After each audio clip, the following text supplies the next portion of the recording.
Please forgive or excuse the mess that you see on my dresser. However, considering the fact of what I am displaying, I do believe that we can make an exception in this case. And what we currently have I have something that I've been waiting for quite some time, ever since Rapido made the announcement that they were going to release it. And what we currently have in HO scale are the Rapido common car set.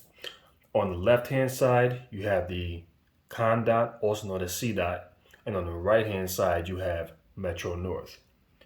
Now, these are just these are just 2 out of 4 of these items that I've purchased within the past week. And the other 2 remaining, which I will be doing a separate review video on, I haven't even taken them out of the box yet. That will be the New Jersey Transit and the AMT. Now, I do have a Scepter that I plan on purchasing sometime down the line. But as of right now, anybody who's familiar with this channel will know the reason why the Scepter got put on the back burner is because I prioritize diesel passenger fleets. And even though I do have a locomotive that can go with the Scepter set, I decided to go ahead and purchase something that will match up or match along with all of my diesel passenger locomotives.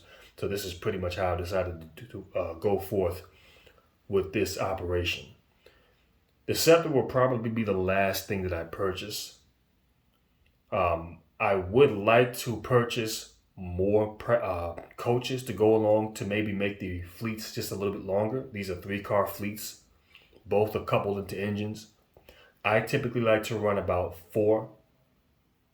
I might do 5 on the occasion, but typically it's about 3 to 4. So if I don't manage to get any more to go along with each fleet or any more cars, I can say, you know what, I really don't feel bad, because 3 cars is typically what I run. Metro North, to mimic a prototypical operation of Metro North peak hour train, they run a 7-car set coupled to a P32 Genesis engine. New Jersey Transit, depending on whether it's a diesel locomotive or electric locomotive, they could run anywhere from 3 to 8 or 9 single level passenger coaches with a cab car. Now, Metro North will run a 3-car set when they're typically running a shuttle train or an off-peak train. And these would just do like these shuttles going from southeast onto Wasaic. And you would typically have, a BL20 coupled. And I don't know too much about the BL20s, but they'll be coupled to a 3-car set. And they're a smaller type of engine. I believe it has the horsepower. I know it has the horsepower to pull a 7-car set. However, I don't believe it has the proper size HEP generator to supply a 7-car set with power for all of the coaches. So now, with that being stated, we also know that I typically don't do review videos on this channel. But considering the fact that I don't have a layout set up at the moment, then the review videos can be sufficient for now. We also know that I have these CDOT passenger coaches in HO scale made by Walthers. Many people have asked me about them over the years. Many people even have made offers to purchase them over the years, which I have declined. Now, for those of you who are interested in purchasing those, and I'm just going to say for what it is, that half-ass job that Walthers did, now you don't even have to look in that direction. You can just simply go ahead and pick up a set of these made by Rapido. And I'm just going to say Rapido did a far, far more superior job. I mean, if you don't have anything, then I guess, yes, it's okay to have them. But when you see something like this, do you really want to go back to the Walthers? And let me just say this much as far as Walthers is concerned. I'm actually taking a slight at them, because what I really want these model manufacturing companies to do is to step it up. Walthers had years to really step it up and go ahead and produce. They didn't even make a large production of them. And so many people were asking about them. And I believe maybe it was about a year ago, I've seen somewhere on social media that Walthers was planning on doing another release of these comet car fleet, but that train has pretty much left the station.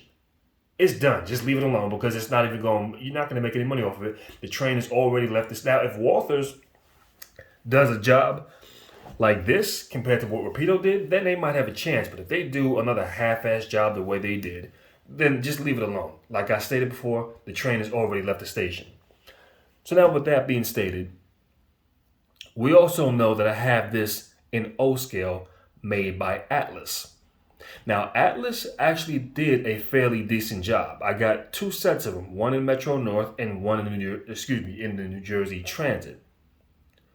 And they actually did a pretty good job. Now, I don't even know where you can still find those. The last place I found my cab car for the Metro North, or was it the Condot cab car, was at Trainland. But that was years ago, and that was the last one that they had. But if you can manage to get your hands on one, I would say definitely get your hands on a set of them if you can. I just don't know where you would actually purchase them from. Now, this might not be a bad idea for Atlas to decide to go ahead and re-release another fleet of those if they can. But out of the 3 companies that I mentioned, the most impressive that we have seen thus far, Rapido takes the icing off of the cake. There's just no other way this can be said. As far as the look is concerned, I mean, this is exactly how this fleet actually looks. Now, I don't really get too much into the details, but I will briefly go over some details with this right now. And when Rapido went ahead and made their video on these coaches, I think this was about a year ago, they mentioned how they were going to put a decoder inside of the cab cars to control the headlights, ditch lights, and marker lights. I guess after some time went on, Rapido decided to scrap that idea and decided to go forth with using the wand. So the cars have interior lighting. Let me first try to get the interior lights on. That's on the Condot. That's on the Metro North. Also, let me go ahead and put on the headlight. Oh, that's the marker light. We could turn that one off for now, and we can put the headlight on the Metro North. Now, just as a side note, the headlights and the ditch lights come on at the same time, so you can't have the headlight running separate from the ditch lights for those who might have wanted to be able to do that. Well, and also, just as a side note, one of the reasons why it was a toss-up between New Jersey Transit and the SEPTA, and it's a little bizarre that I would even say I'm choosing between New Jersey Transit and SEPTA. But the only reason why I was considering getting SEPTA over New Jersey Transit is because New Jersey Transit doesn't have marker lights, at least from what I've been told. However, I don't know for a fact. I have the fleet here. I have not opened up the package yet, and I don't think I will be opening it up until I'm ready to do the review video on that as well. So let's go ahead and put the marker lights on in addition.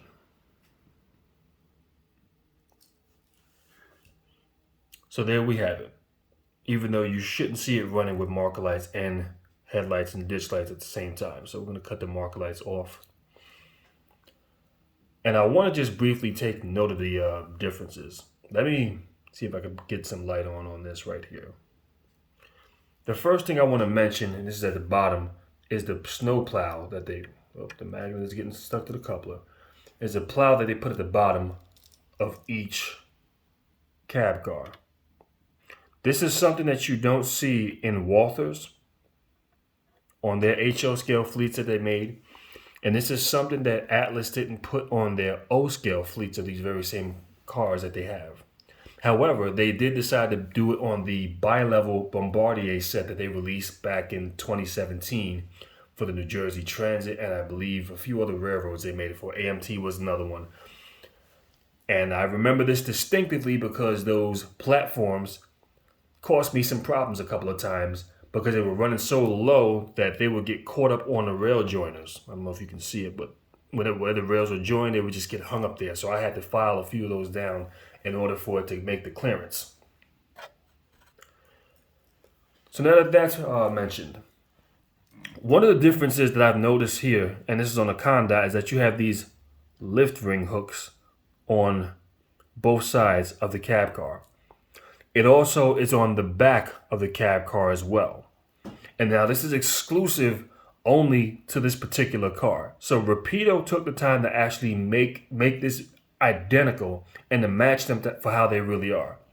Just like with the Metro North and the Conda, the first batch that were made of these cab cars, they have the engineer's window, the windshield where the door opens up at, but the conductor side has no window, which is prototypically accurate, and still to this day you will be able to see this. And this is how they have quite a few cab cars that are still built like this. We know in certain cases they decided to rebuild some of them and put the conductor's window on the left hand side. And then they also have a newer fleet that has a conductor's window on the left hand side, but it has the the rubber diaphragms or whatever the case. I'm not going to get into all that detail, but Rapido went ahead and took the time, and I believe that they're probably going to make another fleet of these depending on how well they do, to where they have that conductor's window as well as the door in the middle of the train car. But that should be down the line. Also, with the Conda and the Metro North, the horn is a 2-chime horn, which is prototypically accurate because they only run 2-chime horns on Metro North and Conda, which is pretty much they'll take the trains to different contests and mix and match them up. You'll see red striped coaches along with blue striped coaches or blue cab cars. They just mix them up, so they really don't make them exclusive to their railroads, even though they're two different railroads. Also, and I was noticing this, and I wasn't too sure, is this rail that goes horizontally right under the window. And at first I said to myself, nah, they don't have that there. I've never seen that. And then I actually took the time to look at some videos, looking at a few of my videos, and I've noticed that they actually have that handrail there. Just in many cases, they don't put it up, but they have the option to put it there. So once again, Rapido took the time to go ahead and hit this hammer on the nail. So I definitely recommend this purchase. And just to let people know, the price range that I paid for each packet was probably about $260 a piece, which is a steal compared to what I've paid for those Walthers, half-ass Walthers fleet. I paid $100 per car. And the reason why I never went as far as to going and buying the Metro North, I think there was Metro North and New Jersey Transit, and I said, you know what, I'm going to pump the brakes on that because the prices just kept going up. And before I know it, it became $150 per car. Then it was $200 per car. Then it was $300. The price was outrageous. I said, you know what, as much as I want this, I'm not going to spend that kind of money to get it. And lo and behold, Rapido went ahead and delivered something to where you can get something like this for just under $300. Just a few more details I wanted to make note of. You have the Icegate Sinclair antenna that's right on the roof on both cars. And I do like the fact that the number boards, the control cars or cab cars, have number boards that light up right along the side of them, which is what you will find on the actual thing. I'm not going to go into every nook and cranny, but I will briefly let people see the underframe by just scrolling along the side of it. I'm not going to take the car and turn it upside down. If you want to see the full underbody details, I would suggest that you look at the Rapido video that they did about a year ago. But just looking at what I'm showing you now, you can see that Rapido did an excellent job when it comes down to underbody frame. Next thing I wanted to briefly make note of is it's not perfect, and it's the gap is a little bit larger than what you would normally see in passenger operations. But I do like the fact that Rapido made the coupler distance or selected couplers that wouldn't give it too much distance. Now, typically you would see the diaphragms kissing each other, but we do know that not everyone would have the space to run those turn radiuses, so they made it with a little bit of space so that way you can still manage to turn, but it still looks good. You know, it's a little larger, but it doesn't exceed and does nothing crazy. Something else I wanted to make note of is the seating arrangements. You got the the 3 seats on one side and the 2 seats on the other side. Also, the coloring of the seats. This is prototypically identical to what you would see. If you've been watching my channel long enough, then you've seen me actually ride in some of these coaches. And this is the exact setup that you would see inside those coaches. You might not be able to see it in the Metro North, but it's the same exact thing. I currently have this Conduct cab car blocking, but y'all get the point. Now, as far as New Jersey Transit and AMT, I don't know whether they did the exact same identical job with those two. I haven't taken them out of the box. New Jersey Transit I have ridden on before, but AMT I've never been on, so I can't actually speak to that. But I know as far as Metro North and Conduct, Rapido hit the hammer right on the nail. I also wanted to showcase what the car looks like with the lights off. Or the interior lights, I should say. There you go. And this is prototypically accurate for you to see a train, a Metro North off-peak train, that has 1 or 2 of the coaches with the lights off. Now, typically from what I've seen, is these are typically the coaches that are closest to the engine. But in certain cases, I would assume that they would have the cab car off as well, but it all depends on how they decide to do so. I also wanted to make note that you have operational marker lights on both the front end of the cab car and the back end. So you can operate marker lights on any part of these coaches where they are equipped, on either end, I should say. Cut those back off. And I just wanted to briefly display what I have this consist hitched into. And you can see my 2 FL9s. Now, I was thinking about firing up the sound just so people can hear them, but it would be kind of hard to talk over the engine volume. But just to briefly display, and the first modernized FL9 that I've done a video on was this one, and that was just a few months ago. However, I do want to give people the heads up that this is not the original FL9 that I purchased back at that time. I ended up having to swap that one out. If y'all remember, I mentioned how I was having some difficulties with the locomotive. The horn wasn't sitting on there properly, it was loose. There was some problems with some lighting features. So I decided to swap it out that same week, and they gave me an exchange, and this is the one that I've had ever since. And I have no problems with it. As you can see, the horn sits on properly. The marker lights on the other one had some scratches on them. The paint wasn't exactly where it should have been. This one here is a much better job. Now, you'll have to excuse the dust that sits on top of the Metro North FL9. It's been sitting outside on my dresser for a little bit of time now. The New Haven, I typically keep this inside of a mantle. Now, I do have a Metro North FL9 that I purchased in the Metro North paint scheme, and that's sitting inside of a mantle, and I'll briefly show you that in a second. Just to get into a few of the differences of the details between the New Haven FL9 and the Metro North, you can see that the New Haven has a weatherization grill on top of the HEP radiator cooling fans, compared to the Metro North, which doesn't have, well, maybe it does need some dust hatches, considering the fact that it has so much dust. But anyhow, let me not go too deep into that. You can also see how the exhaust muffler is on the left-hand side on the New Haven. On the Metro North, it's on the right-hand side.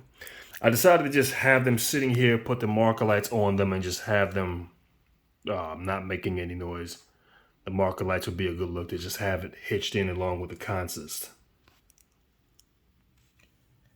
Here's my Metro North FL9 that I purchased, in addition along with the New Haven FL9. Pretty much the same thing, just in a different paint scheme. And I keep this one inside of a mantle, and this is why these don't get or collect a whole lot of dust. Here's my other fleet, the Bachmann Siemens Charger locomotive that I did a review video on a few months ago. My classic, iconic Via Rail rebuilt F40s. These are some of the best locomotives I've ever purchased. my original Metro North FL9, which you can see the grab iron on the engineer side is broken off. And here's another new purchase that I picked up. This is from Athearn Genesis, my P42 Amtrak Genesis number 66. Now, of course, these all got a bit of dust on them because they've been sitting right in this spot for a while. I got to go ahead and take the time to dust them off. Just to briefly come back to the New Haven FL9. It has the aircock whistle, which I plan on swapping that out and putting the K5 LA horn. I'm also going to try, I'm not really happy about this, but I'm going to see about trying to get some ditch lights installed on these FL9s. From what I know, you have to drill them out. I'm going to have to sit down and read the manual and see if there's a way to do it. Some people have done it, so there's a way to do it. I haven't seen any videos of how to do so. Thing is, I don't want to take the chance of actually doing that. A locomotive is a huge investment. You're talking about well over $300 for one with non-DCC. These come with DCC, so that makes it even more. But I'm going to take a look into seeing what I can make happen with that. Just one thing I wanted to briefly mention when it comes down to this passenger fleet and what it is that I like about American passenger locomotives. Or better yet, American diesel passenger train sets. A lot of stuff that you see now is real sleek when you look at it. You know, even if it has a diesel engine, in certain cases you can't even distinguish the diesel engine from the rest of the consist. What I like about this older traditional classic stuff that you see here, this is iconic equipment, is that the engine distinguishes itself separately from the rest of the consist. So you can have this sleek consist pulling into a station or shoving into a station. And at the end, if it's being shoved in, you will hear this big, loud, obnoxious locomotive. In the case of the FL9s, you will hear the sound of the separate HEP roaring in the background. You will hear the sound of the prime mover either idling or revving up. It's loud, it's obnoxious, it's in your face, and it lets you know that, listen, I stand out. So even when you look at it, you know good and damn well this stands out as something completely different from the rest of this train. Everything else is nice and sleek, smooth, paint job well done, and quiet. Except for when you have or hear this big thing shoving towards you. And just even when you look at it, you can tell by the locomotives are not the same length as the car. They stand out. You can see all of this hard exterior equipment, piping, exhaust from the head and power radiator fan. From the head and power generator. Radiator cooling fans. You see cooling piping at the top. Dynamic brake fans. You have all of your hardware and equipment down at the bottom. So it pretty much stands out. And also in addition, you can see that the locomotive just stands taller than the passenger car. So it automatically distinguishes itself as something different. What this says to me, when I look at it, it states power. I am the powerhouse of this train. I give the train everything that it needs in order to run, whether it's electricity for operating the stuff inside the coaches, as well as the momentum. So if you see a set of sleek coaches like this moving down the track at 30 miles an hour, 50 miles an hour, 70 miles an hour, 90 miles an hour, that all comes from the power of that engine. So, I mean, it's always been something that has stood out to me and is always what I found appealing about diesel passenger railroads. So now to sum this all up, I've displayed and showcased what it is that I know. Now, how good you think my review video skills are, that's on you to judge that. As I stated before, I'm not one that typically does reviews. I don't talk about every single nook and cranny in the cars and whatnot. I show you what's important. I typically do operational observation videos As far as cosmetics is concerned and how the look is of these coaches, they're absolutely beautiful. I don't know what their performances are when you actually get them out there on the rails, which is something that I want to do in the near future. Just right now, I don't have a current layout set up, so I'm not too sure how I'm going to do that as of yet, or maybe I'll do something moving forward. I mean, I could get something set up. Just right now, things are a little bit cluttered, so it'll take a little time for me to get everything to where I used to have it, to where I can do the classic videos I used to do back in the day. Well, it was 2019, I think, was the last time I did a ride along video or operational video. But as far as these coaches, I recommend you definitely get them. You are getting something good for your money. Like I said, I paid about $260 per package is what you're going to get.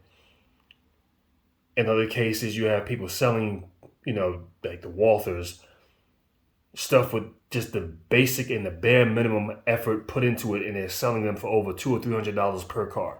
You're getting a steal for this. It's worth it in my view. Definitely get them, even if you are not a hardcore model railroader, sort of like myself, who goes as far as the way I go to make my videos. But if you get these and you put them in like a mantle or something like that, have it on your dresser, have it on a nice shelf, it looks great. And I do plan on buying the Scepter fleet down the line. The next two review videos, or the next review video I'm going to be doing, will be with New Jersey Transit as well as the AMT. So overall, I'm satisfied that I purchased these. I would recommend anybody to get them. And I guess when I'm ready to do an operational video, you'll see them in full operations. And until next time, I will see everyone on a later date.